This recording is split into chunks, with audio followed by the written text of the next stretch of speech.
میں نے کسی جگہ یہ لکھا ہوا پڑھا تھا کہ جیسا سوچو گے ویسا بنو گے۔ میں دنیا میں پیسہ کمانا چاہتا تھا۔ اب میں نے سوچنا شروع کیا کہ کیسے میں پیسے کما سکتا ہوں۔ جب میں اس کے بارے میں سوچنا شروع ہوا تو اس بات کا مجھے یقین ہو گیا کہ پیسے کمانے کے لیے کچھ کرنا پڑے گا۔ اب ایسے تو ہوتا نہیں کہ میں صرف سوچتا رہوں اور ایک دن پیسے خود بخود آنا شروع ہو جائیں۔ ایسا بالکل بھی نہیں ہے۔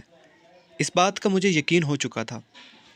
اب میں سوچ رہا تھا کہ میں ایسا کون سا کام کروں کہ جو میرے مطابق ہو، یعنی جو میں ان حالات میں کر سکوں جو میرے حالات ہیں، یعنی میرے پاس اس وقت کتنے پیسے ہیں، کتنے وسائل ہیں، کون سی خوبی ہے، میرا شوق کون سا ہے، میں محنتی کتنا ہوں۔ یہ ساری باتیں بہت میٹر کرتی ہیں۔ اب ہر بندے کے حالات، ہر بندے کا ذہن، جگہ، سوچ، وقت، مہارت، ہنر، تعلیم، عمر الگ الگ ہوتی ہے۔ اب آپ سب نے اپنے لیے اپنے حالات کے مطابق کام تلاش کرنا ہے۔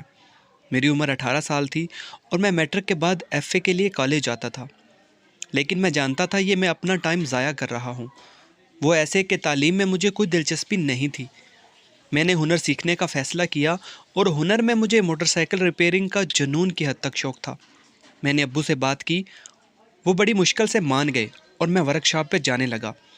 2 سال دن رات محنت اور توجہ اور ایمانداری سے میں مکمل مکینک بن چکا تھا۔ پھر میں نے اپنی شاپ بنائی اور انتہائی دھیان سے کام کرتا گیا اور نام بناتا گیا۔ پہلے دن سے آج ٹھیک 5 سال بعد میری شاپ علاقے کی سب سے بڑی ہول سیل شاپ ہے۔ گھر، گاڑی، پیسہ آج میرے پاس سب ہے۔ یہ صرف 5 سال کی محنت ہے، اب ساری زندگی کا آرام ہے۔ آپ بھی سوچیں، فیصلہ کریں اور پھر لگ جائیں، اور اپنی منزل تک پیچھے مڑ کر مت دیکھیں۔ انشاءاللہ ایک دن آئے گا آپ کے پاس بھی سب ہوگا، بس دیر صرف اتنی ہے کہ آپ شروع کب کرتے ہیں۔ آج پہلا قدم لیں کامیابی کی طرف۔ جیسا سوچو گے ویسا بنو گے۔ تمہارے خیالات ہی تمہاری تقدیر ہیں۔